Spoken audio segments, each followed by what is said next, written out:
அது என்ன, வேற்றுக்கிரக வாசிகளைப் போல குடில் பாத்திரங்களா?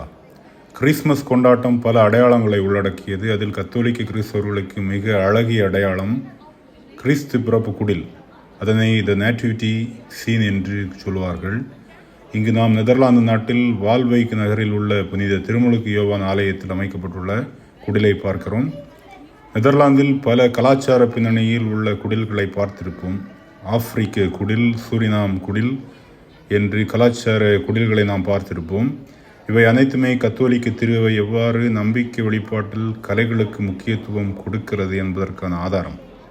அதே வரிசையில் இங்கு வால்வைக் ஆலயத்தில் உள்ள குடில் சிற்பங்களை பார்க்கும்போது குடிலில் அனைவருமே வேற்றுக்கிரக வாசிகளைப் போல காட்சியளிக்கிறார்கள்.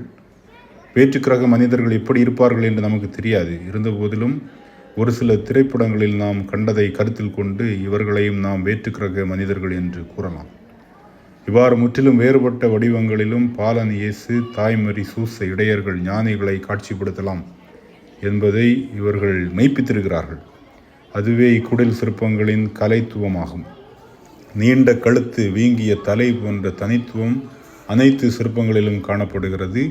அதே போன்ற ஒரு தனிச்சிறப்பினை இவர்கள் மந்தையின் விலங்குகளிலும் வெளிப்படுத்தியிருக்கிறார்கள். வானதூதர்களிலும் அதே தனித்தன்மையை நாம் காண முடியும். நெதர்லாந்து குடில்களில் பெரும்பாலும் வால் நட்சத்திரமே காணப்படும். ராக்கிங் த கிரேடில் எனும் தாலாட்டு நடந்து கொண்டிருக்கிறது.